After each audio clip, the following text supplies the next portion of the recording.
그러면 어떻게 해야 되느냐? 이 국힘은 이 좀비 상태에서 빨리 죽어야 되는데 예. 저기서 동력을 얻어가지고 계속 좀비 상태로 가는 겁니다.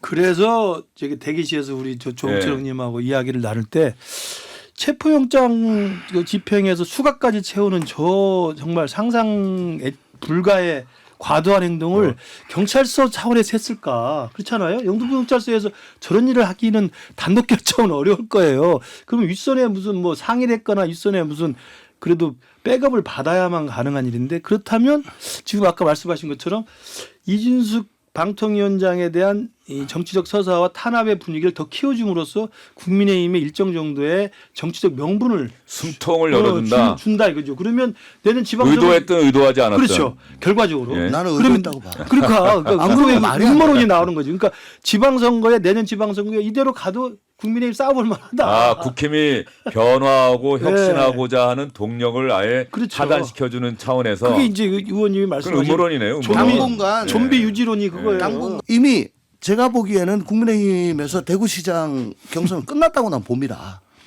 그렇게 보세요? 예. 아니 저런 서사를 어떻게 갖출 수가 있어요? 딱 취임하자마자 탄핵 들어오고 그리고 안 나가니까 법 바꿔가지고 쫓아내고 쫓겨나자마자 체포하고.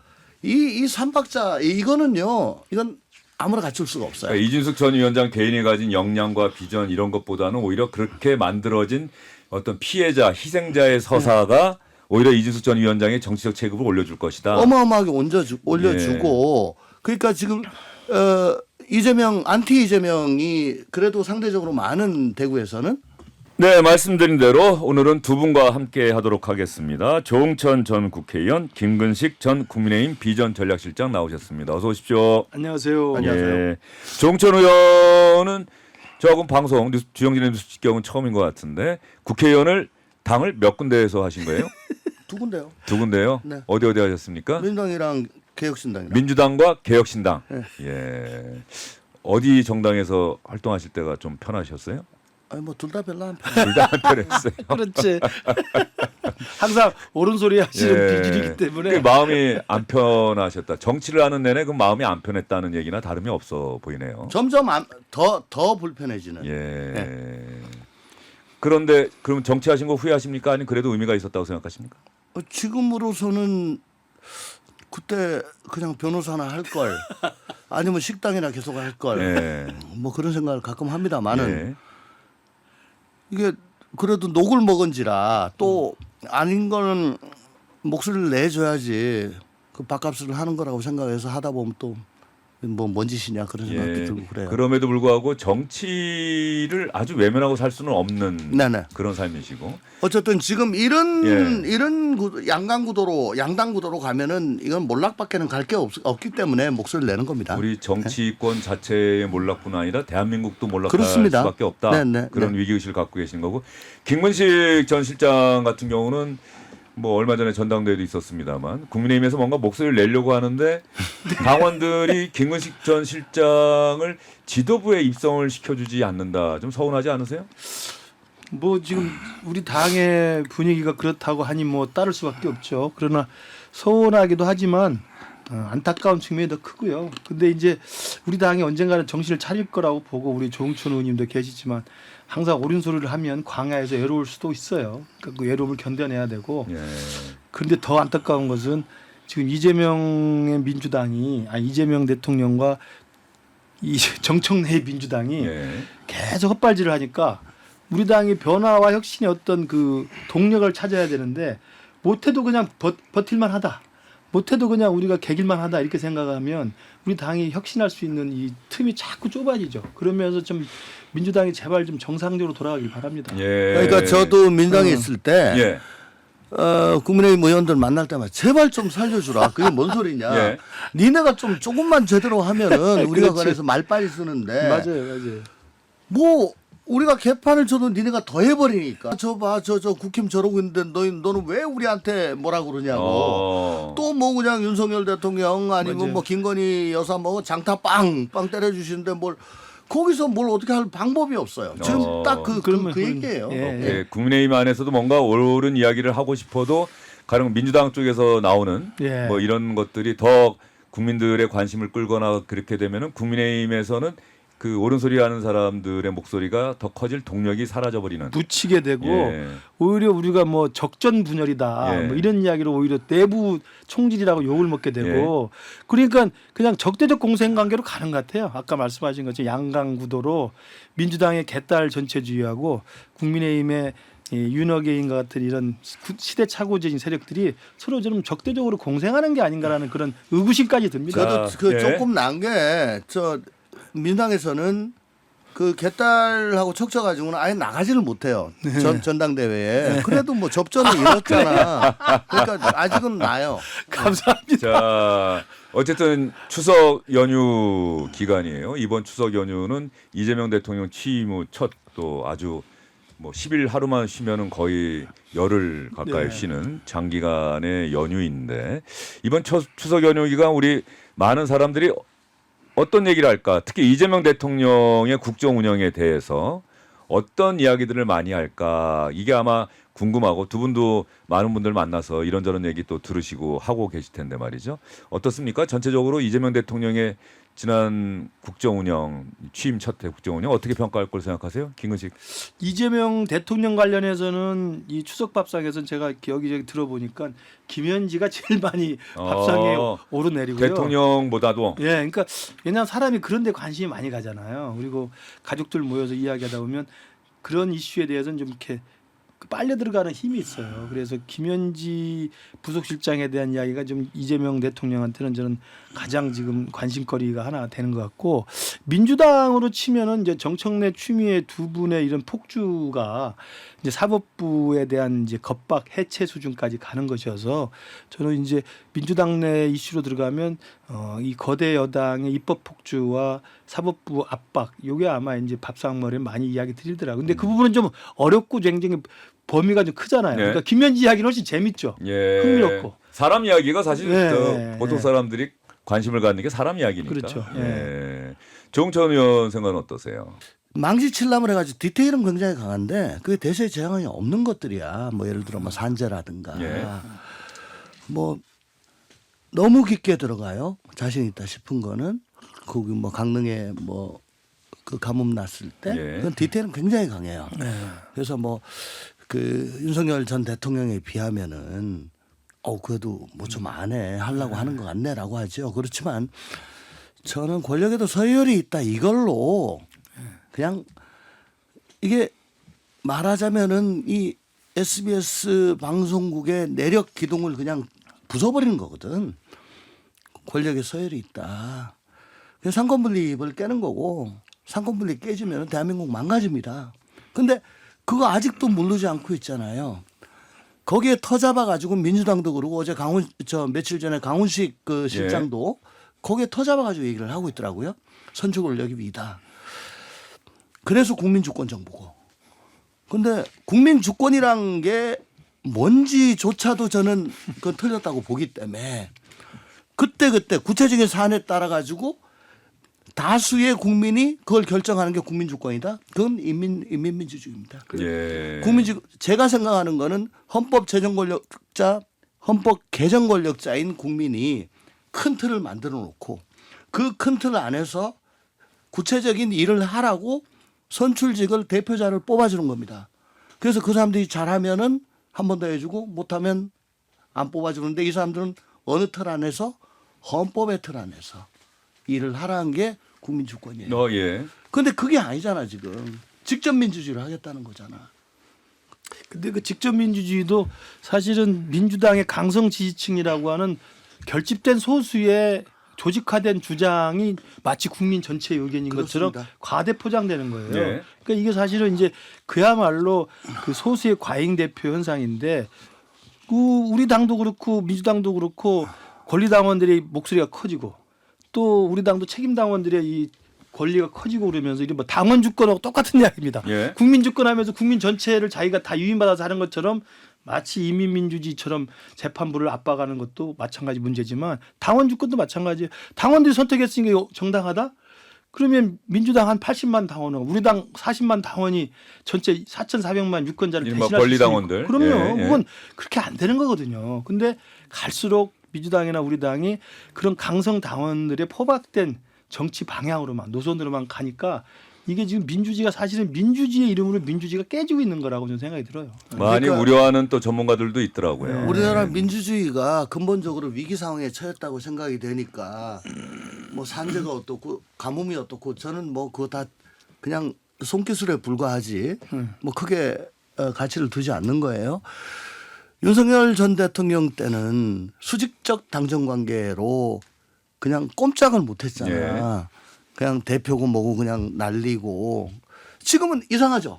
오, 막 그냥 수평적이기도 하고 어쩐데 역전되기도 해. 뉴노멀이라는 표현을 썼어요. 네, 대통령실에서. 그러니까는 저 김영진 의원이 제발 정청래 추미애 좀 자중자애해라. 니네가 우리 예. 저 지지율 다 까먹는다. 이런 얘기까지도 하잖아요. 이게 왜 그러냐. 예를 들어 검찰개혁 좀 저 시를 두고 좀 차분하게 가야 된다. 그렇지만은 지금 개딸들이 뭔 소리냐. 예, 예. 지금 아주 잘 참으셨어요. 예, 예, 예. 예. 쇠뿔도 달궜을 때 뽑아야 지금 가야지 하니까 그 걷어들이잖아요. 그 뭐야 양당 대표 원내대표들끼리 합의한 거 정부조직법이랑 덧센특검법 그거 난리치니까 정청래가 난 그런 적 없다 그러는데 대통령도 그게 묻어가잖아요. 예. 그래서 저는 지금 여기서 국민 주권 정부가 아니고 저는 개딸 주권 정부다. 예. 혹은 청래당 주권 정부다.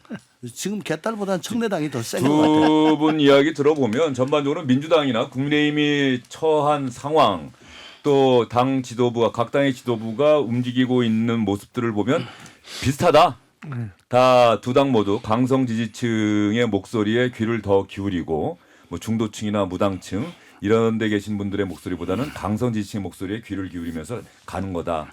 그런데 선거가 임박하면 내년에 이제 6월에 지방선거 있지 않습니까? 이재명 대통령도 대통령과 정부는 늘 중간평가를 받기 마련이다. 그게 선거란 말이에요.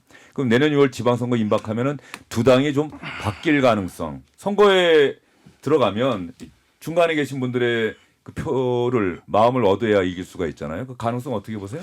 글쎄요, 그건 이제 선거 임박했을 때 우리 당이나 민주당이 이렇게 너무 극단적으로 가면 중도층이 다 달아나니까 선거에 이기기 위해서 다시 또 좀 유턴할 수 있다라는 그 상황도 생기죠. 근데 그런 일종의 그 태세 전환이라고 할까요? 그런 복원력 이건 제가 볼 때 우리 당보다는 민주당이 좀 더 있을 것 같아요. 왜 그렇게 보십니까? 민주당은 잔기술을 잘 부리거든요. 그리고 이게 민심에 또 그때그때 반응하는 것들을 많이 노하우가 있어요. 예. 그래서 지금 민주당이 저렇게 강성 지지층한테 포박당해가지고 정청래 추미애가 앞서간다 하더라도 또 대통령이 또 있고 대통령실이 있기 때문에 이대로 가다가 수도권 전면에다 이런 위기감이 생기면 또 그 변신을 할 수도 있다고 봅니다. 근데 지금 우리 당은 이미 이제 망할 대로 망해 있는 상황인데 이 장동혁 지도부가 이대로 가서는 폭망에 대한 인식을 지금 하고 출발한 거거든요. 그런데 우리 민주당이 똥볼을 쳐주니까 이러면 우리가 오히려 젖잘싸 정도는 할 수 있다. 그리고 또 설사 이대로 가다 정말 폭망이고 서울도 위험하고 부산도 위험하다라고 생각을 해도 지금 장동혁 지도부가 이렇게 급격하게 변침해가지고 중도로 갈 수 있기에는 상황 자체가 상당히 좀 어려운 것 같아요. 우리가 가진 것도 없고 우리 여당이 아니니까. 그리고 우리가 또 이 당 내부에서 그런 이야기를 할 수 있는 아직 여건 같은 게 마련돼 있지 않아서 저는 두 당 모두 정신 차리고 좀 소구력 있는 중도층에게 좀 돌아갔으면 좋겠는데 모르겠어요. 민주당이 저는 훨씬 더 변신의 기제니까 할 것 같고 우리 당은 좀 지켜봐야 될 것 같습니다. 예. 민주당 같은 경우는 또 어떻게 보십니까? 민주당은요. 경선이 끝날 때까지는 우선 그 개딸이나 청래당의 그 기쁨 드리고 사랑을 받아야 되거든.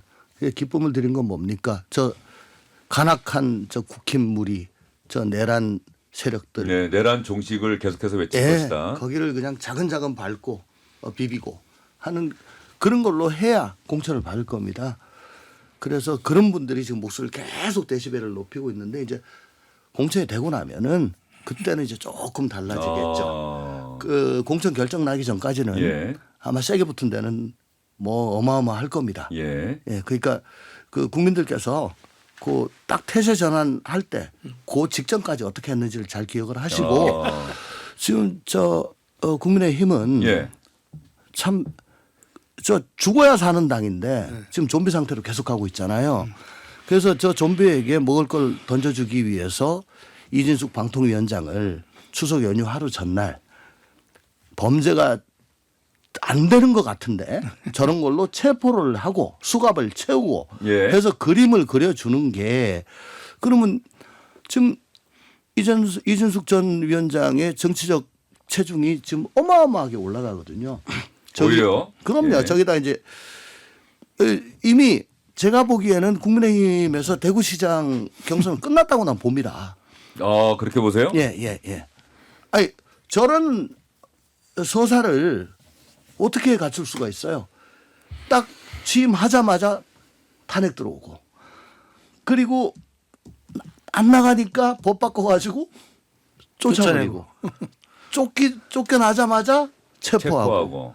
이 삼박자 이거는요. 이건 아무나 갖출 수가 없어요. 그러니까 이준숙 전 위원장 개인이 가진 역량과 비전 이런 것보다는 오히려 그렇게 만들어진 어떤 피해자, 희생자의 서사가 오히려 이준숙 전 위원장의 정치적 체급을 올려줄 것이다. 어마어마하게 올려주고 그러니까 지금 이재명 안티 이재명이 그래도 상대적으로 많은 대구에서는 뭐 그 과실을 혼자 다 따먹는 거죠.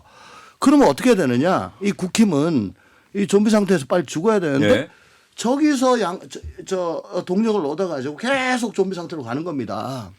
그래서 저기 대기실에서 우리 조홍철님하고 이야기를 나눌 때 체포영장 그 집행에서 수갑까지 채우는 저 정말 상상 불가의 과도한 행동을 경찰서 차원에서 했을까? 그렇잖아요. 영등포경찰서에서 저런 일을 하기는 단독 결정은 어려울 거예요. 그러면 윗선에 무슨 뭐 상의를 했거나 윗선에 무슨 그래도 백업을 받아야만 가능한 일인데 그렇다면 지금 아까 말씀하신 것처럼 이준숙 방통위원장에 대한 이 정치적 서사와 탄압의 분위기를 더 키워줌으로써 국민의힘의 일정 정도의 정치적 명분을 숨통을 열어준다. 준다 이거죠. 그러면 내년 지방선거 의도했든 의도하지 않았든. 그렇죠. 결과적으로. 예. 나는 그러면 의도했다고 봐. 그러니까 안 그러면 말이 안 음모론이 돼. 나오는 거죠. 그러니까 지방선거에 내년 지방선거에 이대로 가도 국민의힘 싸워볼 만하다. 국힘이 변화하고 혁신하고자 하는 동력을 아예 그렇죠. 차단시켜주는 차원에서 그게 이제 의원님이 그건 말씀하신 음모론이네요. 당분간 좀비 유지론이 그거예요. 당분간 내란의 강을 건너자라고 하면 뭔 소리냐. 지금 잘하면 우리 이기는데 그러니까 내부 총질하지 마. 국힘에서 예. 제가 지난번에 그 저희가 민주당에서 당한 게 그거예요. 네. 제가 시청 앞에 그 규탄대에 갔었는데 갔더니 거기서도 그래요. 장애 집회? 예, 예. 장애 집회에서도 만나는 사람마다 이제 악수하고 지지하는 사람도 있지만 또 이 윤어게인 이런 분들은 와서 또 계속 배신자 외쳐요. 예. 그러니까 그런 당의 지배적인 분위기가 있는 상태에서 이렇게 이재명 정부나 경찰이 이렇게 이진숙 방통위원장을 수갑 채우고 그러면 봐라 우리 탄압받고 있는데 무슨 내부 총질이냐 같이 싸우자 이렇게 분위기가 전한길 만들어지는 거죠. 씨가 김근식 전 실장 같은 경우는 전한길 씨가 좀 정치적 체급을 올려주지 않았어요? 뭐 결과적으로는 그렇다고 하지만 본래 준비되어 있는 정치인이기 때문에 김근식은 예. 언제든지 때가 오면 바로 크게 돼 있습니다. 아니 그거는 저 살이 조금 뿌른 거고 이렇게 갑자기 커져야지. 예. 뭐 하여튼 그거 알겠습니다. 우리 김근식 전 실장은 제가 뭐 사석에서 늘 뭐 4성급, 5성급 영선이라고 제가 얘기는 하니까. 근데 이런 식으로 하면 계속 일종의 지식이 남을 거야. 예. 아유 빨리 벗어나야죠.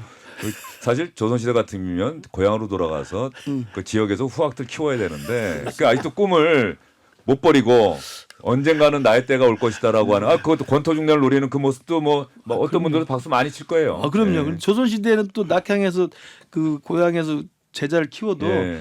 그때는 사림이라는 이 세력이 있었기 때문에 언제든지 또 발탁이 돼서 올라가죠. 예. 아니 근데 거기서 그렇게 허딤 쓰지 말고 그 어느 당도 과반을 할 수 없게 만드는 구조적인 작업을 나하고 좀 같이 해요. 알겠습니다. 그 지금 조홍천 의원의 소신인데 그 이야기를 오늘 하기에는 저희가 좀 시간이 너무 짧고 언제 한번 따로 되지도 않는 거. 코너로 만들어서 한번 얘기를 해보겠습니다. 그러면 추석 연휴 전에 갤럽이 추석 연휴 직전에 원래 나와야 되는데 2주 동안은 여론조사를 하지 않겠다라고 공표를 했어요. 그럼 그 전에 나왔던 여론조사 결과를 얘기를 한번 해보겠습니다. 다만 청취자 여러분 또 이거 듣고 계시는 또 방송 심의 관계자 여러분 저희가 얘기할 때 해당되는 여론조사 기관의 홈페이지 중앙선거 여론조사 심의원회 홈페이지 또 표 신뢰도나 표본 오차는 거의 대동소이합니다. 이런 부분들도 꼭 홈페이지 참조해 주시길 부탁드리겠습니다. 제가 분명히 이 말씀 드리고서 여론조사 이야기를 간단하게 한번 해보도록 할게요. 이재명 대통령의 지지율은 MBS 네 군데 여론조사 기관의 합동조사에서 이 추석 연휴 직전에 지난 2주 전 조사 때보다 2%포인트 떨어진 걸로 나왔습니다. 전체적으로 9월 들어서 하락세를 보이고 있다라고 하는 것은 전반적인 여론조사 기관의 조사의 흐름인 것 같고요. 이재명 대통령의 지지율이 하락하게 되는 원인은 뭐 아마 지난주에도 저희도 많이 얘기를 했습니다만 조홍천 의원 보시기에는 어떻습니까? 민주당 대통령실 관계자들이 말을 못해서 그렇지 사실 당 때문에라고 하는 말을 못해서 그렇지 당 때문에 좀 떨어지고 있다라고 하는 인식을 갖고 있는 것 같은데. 그러니까 저 뭐 중도 통합 뭐 실리 이거 대통령이 그 진심인지 아닌지 모르겠으나 예. 어쨌든 대통령 그런 모습 보이려고 애를 썼잖아요. 그러려고 하면은 그냥 입법 폭주를 하는 거죠. 가장 상징적인 말이 조희대 대법원장이 뭐라고 뭐라고. 예. 거기다가 그 법사에서 뉴욕 보면 순방 가 있는 그렇지. 기간에 법사에 가면 뭐 이제는 호칭도 예. 안 불러요. 저, 예. 동네 초등학교 예. 학급 회의도 저렇게 안 합니다. 그러니까 힘을 가진 자가 절제를 하고 상대를 갖다 좀 배려를 해야 되는데 그거 없잖아요. 예. 안건도 합의해 가지고 올라오는 게 아니고 그냥 놓잖아요. 그러니까 이게 뭐 힘자랑을 매일 하니까 이건 아니다. 그 김영진 의원조차 아까 말씀하신 것처럼 방송에 나와서 정청래 대표와 추미애 법사위원장이 좀 다시 한번 돌아봤으면 좋겠다는 취지로 이야기를 한 건 아니겠습니까? 그렇죠. 근데 뭐 한가한 얘기는 하고 있다고 김용민 의원이 또 받아치죠, 또. 한가한 얘기하고 있다. 그 김용민 의원 지역구도 예전 조홍천 의원 지역구 옆이죠. 옆이죠. 남양주가 뭐 지금 걸릴 타선이 아무도 없습니다. 남양주예요. 아 최민희, 김병주, 위원장, 김용민. 김병주. 라인업이 아주 네. 환상적입니다. 아주. 의리의리한다. 남양주가 또 우리 조선시대 때 누구보다도 많은 일을 했고 또 누구보다도 많은 고난의 세월을 겪었던 다산 다산에 정약용 계셨던 곳이죠. 선생의 네. 또 생가인가요? 생가가 생가 있는 있죠. 생가가 네, 있는 곳이죠. 생가 있죠. 저도 한번 가봤던 기억이 네. 또 그 면면한 또 흐름이 있는 모양이네요. 아유, 남양주에. 면면하는 아니 그 세 명의 국회의원하고 다산의 면면하는 아니 저 무슨 남양주 명방이 됩니까? 제가 지금 세 분 얘기해서 뭐 이 얘기한 건 아니고 남양주에 예. 제가 작년에 국회의원 총선 떨어지고 다산 생가를 갔었어요. 예. 정약용의 심정으로 정치를 끝까지 하겠다. 이상하게 저도 다산 생가를 갈 때는 제가 몇 번 갔는데 제 마음이 뭔가 평온하지 않을 때 갔던 그럼요, 것 같아요. 그럼요. 예. 예. 또 가서 예. 이렇게 고난의 세월을 그럼요. 견디면서 오히려 자기 인생을 바꾼 더 그럼요. 많은 예. 500권이 넘는 책을 써낸 훌륭한 그렇죠. 또 선조도 있는데 하는 생각을 하게 되고요. 근데 다만 이재명 대통령의 지지율이 하락하고 민주당 지지율도 정체, 뭐 정청래 대표 취임 때 지지율과 취임 후 지금의 지지율 비교하면 아마도 그것도 좀 떨어졌을 거예요. 정청래 대표. 근데 국민의힘도 보면 말이죠. 자, 대통령과 여당의 지지율이 하락하거나 정체한다고 해서 그러면 국민의힘 제1야당의 지지율이 올라가야 되는데 네. 올라가느냐? 아니다. 오히려 그대로 24%인가요? 예, 유지 그대로 그 선에서 계속 묶여 있다. 예. 더군다나 무당층을 또 중도층으로 좁혀서 들어가면 예. 오히려 민주당의 3분의 1? 맞습니다. 이 정도밖에 안 된다는 조사 결과들이 많이 나오는 것 같은데 이게 왜 그런 거예요? 그러니까 최근 여론조사에 민주당도 그다음에 대통령 지지율도 떨어지는 추세인데 그걸 우리 야당이 받아 먹질 못하는 거죠. 그건 아까 제가 말씀드린 것처럼 이재명 대통령의 실정, 그다음에 민주당의 헛발질 이걸로 반사이익만을 원하기 때문에 그 지지율이 넘어오지 못하는 거, 우리 당에 미래가 없다, 우리 당에 신뢰가 없다, 우리 당에 지지를 보낼 만한 중도층의 어떤 그 관심을 못 끌고 있는 거예요.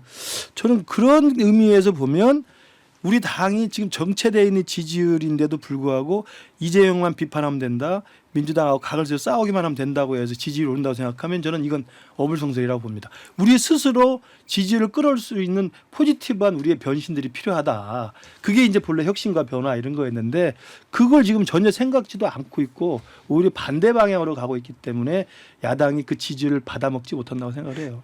또 어떤 면에서 보면은 제가 뭐 비상계엄 이후에 또 이 방송도 지난 4월부터 시작을 하게 됐고 지금 이제 거의 6개월이 다 돼 가는데 보면은 국민의힘을 바라보는 시선 자 민주당과 이재명 정부 계속해서 이제 개딸 강성 지지층 얘기가 나오고 거기에 끌려가는 것 아니냐는 우려의 목소리도 분명히 나오고 있는데 반면에 국민의힘을 바라볼 때는 탄압받거나 희생되는 뭔가 탄압받는 혹은 민주당과 이재명 정부의 일방 독주식 국정 운영에서 소수 야당으로서 억울하게 뭔가 제 역할을 해내지 못하는 상황에 몰리고 있다는 일종의 희생자 이런 걸로 사람들이 생각하지 않고 있다. 이런 생각이 드는데 어떻게 보세요? 그게 바로 이제 반성하지 않고 성찰하지 않고 변화하지 않는 채로 그냥 이야기를 하고 비판만 하니까 국민들한테 먹히지 않는 거고 제가 뭐 최고위원 출마했을 때 캐치프레이즈가 그거였습니다만 제대로 혁신해야 제대로 싸울 수 있다. 그러니까 이쪽에서 계속 이재명 비판을 해봐야 너희들은 그런 말 할 자격이 없어 생각하면 쳐다보질 않거든요. 지금 가령 국민의힘에서 그런 얘기가 나와도 민주당을 강하게 지지하는 분들 보면은 그런 얘기에는 애시당초 귀를 안 기울이는 그렇죠. 거죠. 그다음 중도층에서도 아직 국민의힘에 대해서는 다시 한번 기대를 걸어볼 만한 변화와 반성과 성찰을 없다고 보는 거예요. 그러니까 목소리는 들리고 고함 소리는 들리지만 국민들 특히 중도층에서는 여전히 지지와 신뢰를 못 보내는 거죠. 그러니까 우리 당의 윤호긴 세력한테 계속 공격 포박당하고 윤호긴 세력에 편승하고 우리 지도부가 그런 윤호긴 세력과 코드를 맞춰서 계속 헛소리를 하면 국민들이 볼 때 아, 너희들은 그냥 아우성 소리밖에 없다 이렇게 보기 때문에 야당의 지지율이 그냥 정체 상태로 있는 거죠. 안타까운 거는 김은식 전 실장의 이런 이야기에 국민의힘의 강성 지지층들은 귀를 기울이지 않는다. 욕을 하죠. 오히려 배신자다라고 그럼요. 이야기를 한다. 근데 네. 저는 그 부분이 좀 이해가 안 되는 게 이 국민의힘에서 나온 분들하고도 이야기를 하다 보면은 자 비상계엄은 잘못됐다. 분명하게 국민과 헌법에 대해서 그 어긋나는 잘못된 조치다. 그런데 탄핵에는 반대한다. 여기서 뭔가 이게 발걸음이 엉키는 이 엉킨 발걸음에서 지금 한 발자국도 더 나아가지 못하고 있는 것 아닌가 하는 생각이 좀 들어요. 그게 좀 이해가 잘 안 돼요. 그러니까 그 부분을 그 얽힌 걸 풀어줄 수 있는 게 사실은 묘책이 김용태 당시 비대위원장의 그 혁신위원장. 개혁안이었어요. 예, 역시 예. 개혁 비대위원장이었죠. 예, 예, 비대위원장의 비대위원장, 예. 그 혁신안이었습니다. 그게 뭐였냐면 그 말씀하신 탄핵 반대를 당론으로 정해 버렸어요. 의총을 통해서. 근데 탄핵 반대 당론을 정했는데 어쨌든 4월 4일 날 헌법재판관 만장일치로 탄핵 결정됐잖아요. 국민들이 그걸 수용했잖아요. 일부만 반대하고. 그러면 우리 국민의힘 입장에서는 국민들 앞에 석고 대제하고 탄핵이 됐으니 우리가 이 탄핵 반대 당론을 철회해야 하는 스스로의 자정 절차를 거쳐서 이 부분에서 빠져나가야 된단 말이에요.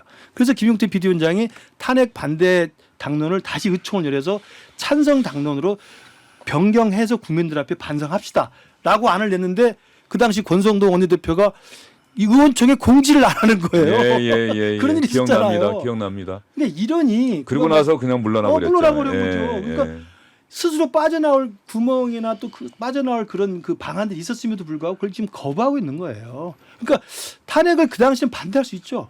탄핵 반대하는 민심이 또 상당히 있었다고 봅니다. 그럼에도 불구하고 4월 4일 이후에는 그리고 6월 3일 대선 이후에는 적어도 탄핵 반대했던 것을 다 반성하고 이제는 새롭게 거듭나겠다고 하는 탄핵의 강으로부터 그 건너올 수 있는 자구책이 있어야 되는데 이걸 지금 전부 모르는 새로 일관하고 있는 거죠. 예, 지난해 12월 3일 이후로 국민의힘은 뭔가 국민들 많은 분들 특히 가운데 계시는 분들에게 비전과 희망을 보여주지 못하고 있다. 뭐 그런 말씀으로 네. 이해해도 되겠습니까? 예, 맞습니다. 예. 자, 민주당은 어쨌든 간에 그런 상황에서 이제 집권당이 됐고 대통령을 배출했습니다. 그리고 대통령을 배출하고 나서 이재명 대통령이 갖고 있던 대표 자리를 놓고 정청래, 박찬대 뭐 두 사람 중에 어느 사람이라고 해도 다 이재명 대통령과의 관계 다 좋고 또 민주당의 뭐 당 방향, 정체성 다 두 사람 모두 대변하는데 그래도 이재명 대통령과 더 가까운 건 그래도 박찬대 의원 아니냐 그랬는데 결과는 정청래 대표의 상당히 압승이었고요. 정청래 대표가 그 이후로 민주당을 이끌고 오면서 정광석화, 개혁, 내란 종식 뭐 이런 강경한 메시지들을 계속해서 지금도 내놓고 있는 상황입니다. 이런 상황에서 지지율이 정체나 하락세를 보이고 있다. 이 부분도 좀 바뀔 가능성은 앞으로 당분간은 전혀 없을까요? 추석 연휴 이후에 좀 달라지거나 당 대통령실과 당이 좀 만나서 메시지 조율이나 이런 거 좀 안 할까요? 그 장동혁 대표 와가지고 처음으로 사람 아닌데 악수하고 이재명 대통령이 가운데서 예. 중재하는 듯한 그리고 가진 쪽이 좀 그래도 내 나라에 예. 그 뭐 경제 협의회야 뭐야 뭐 민생경제협의체 뭐 예. 만들겠다 그러고 예. 한 번도 안 열고 그 돌아서고 그 다음 날 대표 연설해 가지고 예. 퍼붓잖아 저주를. 아이 좀 해라. 예 그러고 돌아서서 그냥 갈 길 가니까 그 돌아서라라고 얘기했다라고 얘기하는 게 이제 모양이 빠지는 거야. 예. 예 그러고선 돌아가지고 그 왜 어쨌거나 정청래 대표는 내년 8월 전대에서 연임을 예. 해야 되니까. 그 전에 전당대회에서 연임의 결정적인 변수는 지방선거 결과 아니겠어요? 근데 믿는 구석은 딱 하나. 저 좀비 상태의 국민의힘. 아. 저 이진숙 저렇게 체포해주고 하면은 이제 저 안 죽고 계속 가거든요. 예.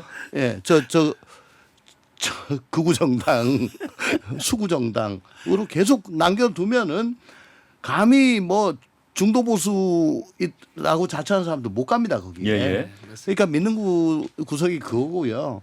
그러니까 아까도 말씀을 드렸다시피 그 지선 주자라고 거론되는 사람들 경선 끝날 때까지는 더 세게 할 겁니다. 뭐 다 당은 망가지거나 말거나. 우상호 정무수석이 최근에 한겨레 신문과의 인터뷰에서 지지율 하락과 관련한 이야기를 좀 주고받다가 네. 어쨌든 대통령은 정말 열심히 하고 있는데 네. 이런 상황인데 대해서 참 아쉽다. 그런데 그럼 지지율 하락의 이유가 어디에 있다고 보느냐 했더니 답하지 않겠습니다라고. 그 당이라고 얘기를 어떻게 해요? 예. 조율해야 되는 거 아니에요? 대통령실하고 당하고 그렇다고 조율하죠. 한다면. 네, 그러고 돌아서 네, 하고 딴짓 자기 장사하니까. 그러니까 민주당 과거부터 보면 그 김대중 정부 때도 그랬고 노무현 정부도 그랬고 문재인 정부도 그랬고 임기 중반을 넘어서게 되면 대통령과 당의 어떤 다음 후보들 사이에 사실은 불협화음이 많았고 사실 갈등이 컸었어요. 그게 일종의 좀 정치 문화가 좀 그런 논쟁적인 갈등이 좀 있는 것 같아요. 그런데 이렇게 이번에처럼 임기 초반부터 이런 건 저는 처음 봐요. 네네네. 사실 굉장히 뉴노멀이라고 제가 우상호 수석이 말한 네. 것도 저는 그 대목이라고 봅니다. 임기 후반에야 그럴 수 있죠. 근데 임기 초반부터 대통령이 이렇게 좀 하십시다 하면 돌아서서 딴 짓을 하고 오히려 대통령 지지를 갉아먹는다고 만약에 생각을 하면 이 당정 관계가 이게 초반부터 이렇게 되는 이유는 뭘까? 제가 이제 그게 첫 번째는 아까 말씀하신 것처럼 당원 주권이라는 미명하에 개딸 전체주의라는 이 예. 그 공포 속에서 이 자기 정치적인 그 이해관계를 도모하는 사람들이 좀 오버하는 게 있고 두 번째는 좀 이재명 대통령의 자업자득도 있어요. 그 뭐냐면 이재명 대통령이 그런 식으로 민주당을 장악해 왔거든. 그렇죠. 변방에 있다가 예. 멀쩡히 잘했는 조홍천 의원 같은 사람 비주류를 막 쫓아내면서 변방에다 야금야금 당원 강경 당원들 강성 당원들 등에 업어가지고 당권 먹고 대선 후보 먹고 대통령까지 됐잖아요. 그걸 제일 옆에 지켜본 게 정청래 추미애입니다. 야 당신 했는데 나라고 못해? 이제 당신은 대통령 됐으면 끝이잖아. 예. 그러니까 이게 또 자업자득. 그러니까 예. 이건 그런 식의 정치 문화가 계속 확대 재생산되는 게 우리 한국 정치 비극이죠. 지금 그 말씀하시니까 사실 지난번 국회의원 선거 때 보면 당시 여당이었던 국민의힘에서 그 볼 때 민주당이 이재명 당시 대표 중심으로 공천을 그래서 친명만 살고 비명 행사 그렇죠. 언론에서 이렇게 평가를 했는데 그래서 야 이번에 국힘이 승리하고 잘하면 과반도 없겠는데 그때 분위기가 좋았죠. 그런 그렇죠. 분위기였는데 그럼. 결과적으로 뭐 한동훈 예. 저 비대위원장 뭐 쫓아내려고 하고 그렇죠. 이종섭 전 쓰리콤보 장관 런종섭 예. 그다음 대파 870 예. 800 얼마 예. 합리적이네 네, 뭐 의젓한 이거 그다음 하고. 명품백 예. 의료 갈등도 있고 예. 그래가지고 요게 이제 3종 세트가 빠바방 터지면서 그냥 확 그러니까 하나 정치와 선거라고 하는 것은 정말 이 앉아서 이렇게 이야기하다 보면 결과론적으로는 다 해석이 가능한데 진행되는 동안은 미처 잘 정확하게 볼 수 없는 뭔가 있어요. 이 민심의 흐름이라는 그러니까 윤석열 게. 대통령이 이재명 대표에게 전 대통령에게 전생에 이 도대체 뭔 나라를 몇 아니 번 이거 뭐 이런 거- 총선도 이래 가지고 갖다 바치고 적대적 공생. 아니 예. 그걸 넘죠. 그걸 자기- 넘는다. 자기 자신을 다 던지잖아. 예.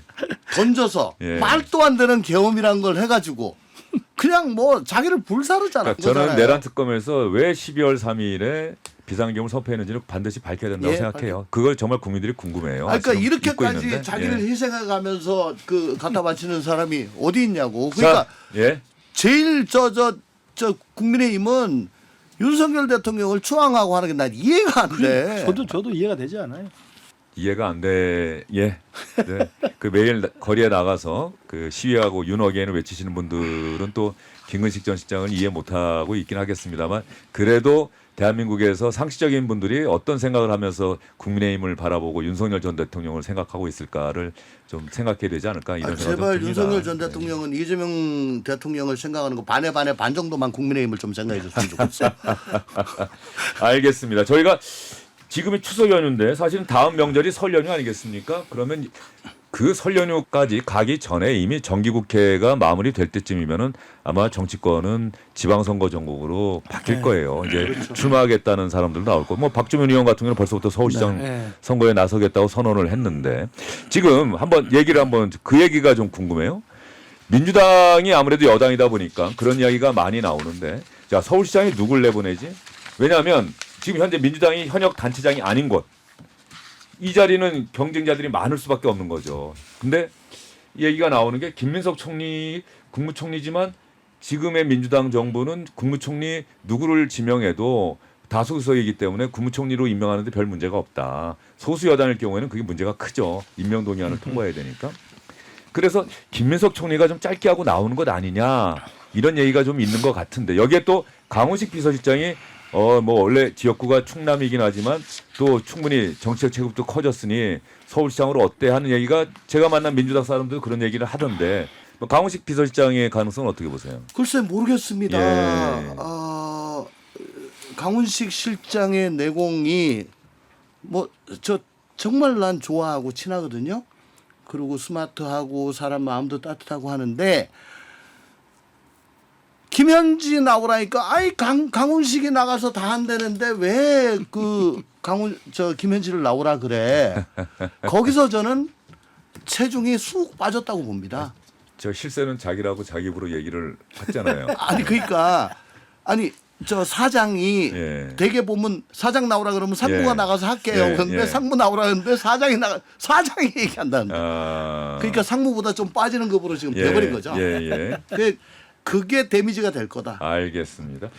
하나 더 김민석 총리 같은 경우는 민주당 또 제가 최근에 만난 분 이야기는 사실은 서울시장도 고민이 컸고 본인도 다음 생각이 있는 정치인이니까 그런데 정청래 대표의 지난 이제 대표 취임 이후에 그런 것들을 보니 당을 이재명 대통령과 호흡을 좀 맞출 수 있는 김민석 총리가 결국은 당대표로 해야 되는 것 아니냐는 또 그런 이야기와 흐름도 있는 것 같은데. 그러니까는 이거 얘기 딱 나오자마자 예. 정청래 대표가 예. 윤리감찰단에 회부했잖아요. 예.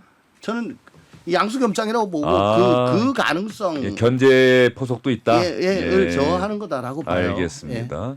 자 국민의힘 같은 경우는 오세훈 서울시장 현직으로 있고 아마 지금 4선인가 그렇죠. 선수로만 따지면. 네. 예, 그렇죠. 그리고 만약에 한 번 더 하면 5선이 다섯 되는 번째 하는 거죠. 거의 사상 초유의 서울시장이 되는데 최근에 보면은 뭔가 의욕을 보여요. 대통령 선거는 출마를 하지 않고 네. 뭐 최근에 뭐 수중 버스인가요? 한강버스. 한강버스. 근데 아주 비판 많이 받았죠. 네. 결국은 중단했어요. 네. 그리고 또 한강변에 뭐 아파트를 뭐 20만 원 네. 짓겠다 이런 거 아무래도 서울시장 3선에 상당한 그 의욕을 드러내고 있는 것 같은데 국민의힘에서 그러면 오세훈 시장이 있으니 다른 사람 뭐 고민하지 말자 이런 분위기니까 어떻습니까? 일단 오세훈 시장이 일단 인지도가 뭐 슈퍼갑이고 그다음에 안정감 있게 그 시장으로서 역할을 수행하고 있기 때문에 우리 당내 경선만 생각하면 오세훈 시장을 실제로 경선에서 이길 수 있는 사람이 있을까라는 현실적인 문제가 있죠. 그래서 오 시장이 안정적으로 저는 앞서간다고 봅니다. 다만 이제 지금 말씀하신 것처럼 민주당의 서울시장 후보가 좀 고만고만하고 거기가 지금 정리가 좀 불투명하기 때문에 오히려 오 시장의 그 무게감과 안정감이 오히려 민주당의 서울시장 후보들의 고민을 크게 만드는 거예요. 예. 그러니까 오히려 우리는 국민의 입장에서 오세훈 시장 말고 다른 카드를 생각할 겨를이 없죠. 저는 그렇기 때문에 그냥 저는 다만 명태균 게이트가 만약에 그 전에 무슨 어떤 식으로 휘발성 있게 나올지 모르겠지만 그거가 말끔하게 클리어 된다고 한다면 저는 오 시장이 우리 당에서는 서울시장 후보로서는 대안이 없다고 저는 생각합니다. 예. 그러면 경기지사 같은 경우요. 지금은 김동연 지사가 민주당 소속인데 그렇죠. 국민의힘은 정말 뭐 여론조사나 또 언론 보도를 보면 너무나도 많은 그럼요. 사람들이 오르내리는데 제가 이 질문 한번 해볼게요. 예. 유승민 전 의원은 이제 정치권을 떠난 겁니까? 아니면은 아직도 뭔가 의혹은 있는데 상황이 여전히 배신자론 그 틀에서 지금의 국힘이라고 한다면 본인이 할 수 있는 뭐가 여지가 없다 이렇게 지금 판단하고 침묵을 지키고 있는 건지 어떻게 보세요? 저도 잘 모르겠습니다만 일단 자맹 중인 것 같고요. 요즘엔 이제 또 정치 지역 현안에 대한 언급도 안 하고 있잖아요. 저는 일각에서는 내년 경기지사가 분명히 어려운 싸움이죠. 우리 당으로서 이기기 힘든 싸움인데 그렇기 때문에 경기도에 배지로 현역으로 있는 우리 당 사람들이 나갈 이야기를 엄두를 내지 못해요. 지금 그 말씀하시니까 네. 저희 제작진이 준비해준 2025년 대선 후보 득표율 보면 네. 지난 대선 때 경기도는 이재명 후보 52.2, 김문수 후보 37.9예요. 그럼요. 엄청난 차이가 나니까. 엄청난 차이가 났어요. 그래서 이제 그러면은 배지 아닌 사람들 중에 찾아야 되는 현실적인 그 문제가 그렇죠. 또 있는데 배지를 내놓고 그렇죠. 오면 또 내놓고 의석수가 줄어드니까. 그러니까. 그래서 배지 아닌 사람이 찾다 보니까 이제 유승민 의원 이야기도 나오는 거지 일각에서는. 그렇게 나오면 저는 모르겠습니다. 장동혁 대표가 유승민 의원에게 정말 우리 같이 갑시다. 그래서 경기지사를 한번 띄워주세요라고 삼고 처리를 한다든지 읍소를 해서 모셔온다면 그게 가능하겠어요. 글쎄 예. 그런다면 이건 예. 극적인 좀 서사가 되죠. 예. 그리고 지금 말씀하신 것처럼 남양주에 저런 김병주라든지 뭐 김용민 이런 사람들이 경기지사 후보로 나오면 해볼만 해요. 저는 오히려 추미애가 나와도 추미애하고 저는 나경원? 아니 추미애하고 유승민이 나와도 저는 그러면 해볼만 하다는 근데 거예요. 추미애 그러니까 나경원 이렇게 국힘에서 아니, 얘기하는 것 같은데 아니에요? 나경원은 전혀 아니죠. 나경원 전혀 아니고. 지역구가 서울인데 그럼요, 예. 하긴 뭐 추미애 의원도 지역구는 서울이 지금 아니, 지금 옮겼죠 하남으로. 그럼 하남이죠. 예, 예. 원래 지역구는. 올해 국회의원 생활한 것도 그렇죠. 서울인데. 그렇죠. 완전. 그러니까 저는 경기지사가 우리가 굉장히 불리한 구도지만 이것도 정치는 상상력의 영역이기 때문에 장동혁 지도부가 정말 개과천선해서 유승민으로 가자. 우리도 한번 해보자. 이렇게 해서 유승민 대표를 삼고처리해서 모셔오고 민주당은 자기들끼리 치고받고 싸우고 엉망이 되고 막 강성 서로 경쟁하고 거기서 추미애들 김용민 누가 되고 이러면 저희들도 이건 해볼 만한 싸움이다. 자 그러면 여기서 하나 드는 궁금증이 민주당은 김동연 지사를 재공천할 가능성이 없는 거니까 왜 추미애 법사위원장이 경기도지사 얘기가 언론에 나오는 게 너무 자연스러워졌어요?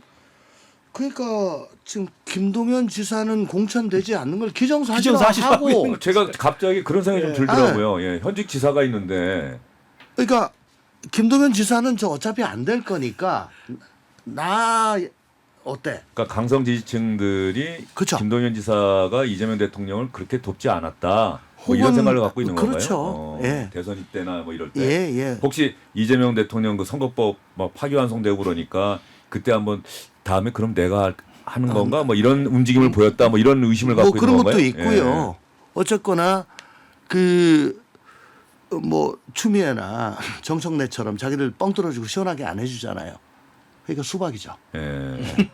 수박은 애초부터 하여튼 이건 좀 과일이 무슨 잘못이 있다고 이게 하여튼 수박이 좀 부정적인 의미죠 그러니까 민주당에서. 현직이고 지금 한 번밖에 안 했고 대가 없고 잘했다는 얘기도 듣는 분인데 아무도 여기 관심을 안 기울여. 지난번 지방선거에서 사실 그 경기지사에서 민주당이 승리한 게 컸잖아요. 엎치락뒤치락 아유, 하다가 몇천 표 차이로 그게 이겼지 않습니까? 사실은 기사회생한 예. 거죠. 민주당은. 예.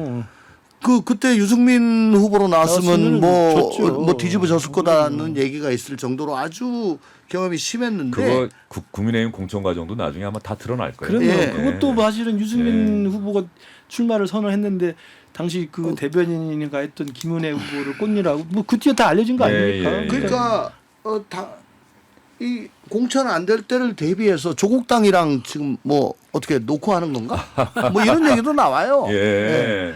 조국 혁신당 조국 비상대책위원장은 합당은 없다고 선을 걷어요. 지방선거 전에. 그렇겠죠. 예, 네. 합당은 왜냐하면 없다고 여기서 선을 걷는데. 몸집을 좀 키워야 그럼 조국 비상대책위원장은 광역단체장이 아니라 국회의원 선거 나가는 걸로 정리했다고 봐도 되겠습니까? 그렇다고 봐야죠. 예. 예. 지금 파워로는 아마 떨어질 겁니다. 어딜 나가든. 예. 예. 지금 당 지지도가 개혁신당이랑 비슷하거나 조금 빠지거나 하는데 조국 비상대책위원장은 그 사면 복권 이후에 보여줬던 한 달 정도 보여줬던 그리고 그 다음에 나왔던 당내의 성비, 성폭력, 이 폭로 이것으로 상당히 어떤 그 정치적 주목도가 확 떨어졌다. 그러니까 크리스마스 때 짜잔하고 예. 나올 걸 괜히 나왔다라는 생각을 할 거예요. 예. 예, 갈비 다 돌려주고 싶을 겁니다. 예.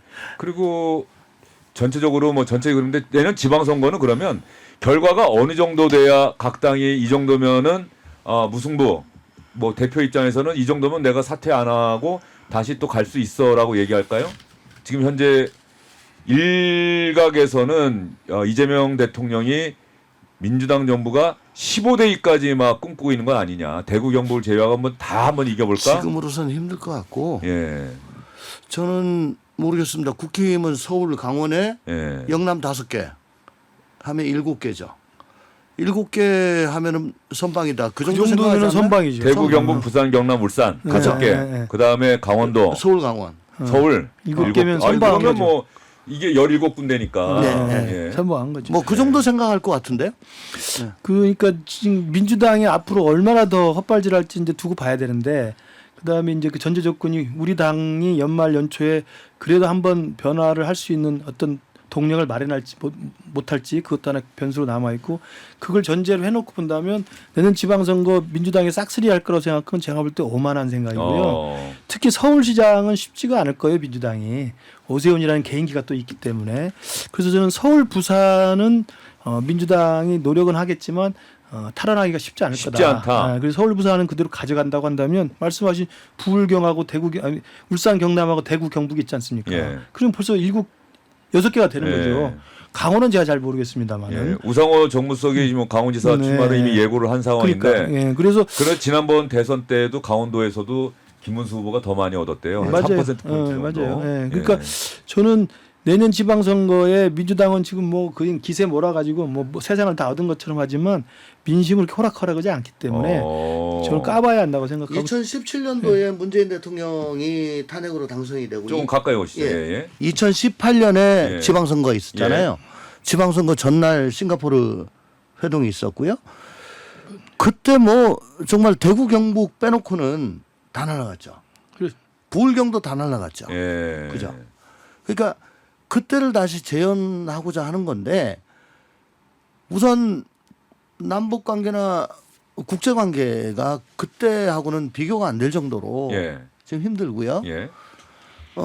그리고 계속 저희가 얘기를 하고 있습니다만은 이재명 대통령의 대통령실과 정청래 대표의 민주당 네네네. 이 당정 관계가 그러니까 각자 지금 지금 객관적으로는 그렇게 호락호락하지만은 않은데 주관적으로는 공천이 꼴 당선이다라고 생각을 하기 때문에 어떻게든 공천을 받아야 되고 공천 받으려면 강성 지지층에게 소구를 해야 된다. 기쁨을 드리고 사랑을 받아야 된다. 예. 그래서 어떻게 하는 게 기쁨 드린 거야. 예. 대먹지 않은 소리하고 저주를 퍼붓고 상대당에 대해서 상대당에 대해서. 예, 상대방 그 불구대천을 공고히 하는 거 계속 그 짓을 해야 됩니다. 예. 그러면 A가 그러는데 B는 더 세게 해요. 그러면 그 다음 날 더 세게 해야지. 이게 서로 호승작용으로 계속 올라갈 거다. 예. 그래서 2018년처럼 그렇게 호락호락하지는 않을 거다. 예. 알겠습니다. 이 추석 민심이 앞으로 국정감사와 정기국회 일정에 상당한 영향을 미칠 것 같은데 뭐 간단하게 추석 민심, 추석 연휴 끝나고 나서 각 당이 어떤 모습을 보여야 된다고 생각하는지 간단하게 한 20초 안에서 한번 말씀해 주시겠어요? 예, 저는 장동혁 지도부가 민주당의 잘못에만 기대면서 내부를 성찰하고 변화시킬 것을 주저해서는 안 된다. 예. 그걸 특히 연말 연초에 좀 그런 기회를 좀 가졌으면 좋겠습니다. 예. 뭐 민주당은 어떻습니까? 민심을 많이 들을 시기죠. 그 민심 중에는 뭐 자기네 지지자들도 있겠지만은 아픈 말씀 하시는 분들 꽤 많거든요. 예. 아유 뭐 예 그냥 건성으로 하고 그냥 가요. 건성으로 그냥 듣지 말고 잘 좀 곰 씹어 봤으면 좋겠다. 예. 지역구에 다녀온 의원들이 이러한 민심을 당 지도부 또 여당 같은 경우는 대통령실 또 야당은 지도부에 정확하게 좀 전달을 해야 네. 저 추석 이후에 양당이 변화하는 모습을 그래도 좀 보여줄 수 있지 않을까 하는 생각이 듭니다. 오늘 긴 시간 두 분 수고 많으셨습니다. 조홍천, 김건식 두 분 수고 많으셨습니다. 감사합니다. 감사합니다. 주영진의 뉴스 입격 오늘은 여기까지입니다. 남은 추석 연휴 잘 보내시기 바랍니다.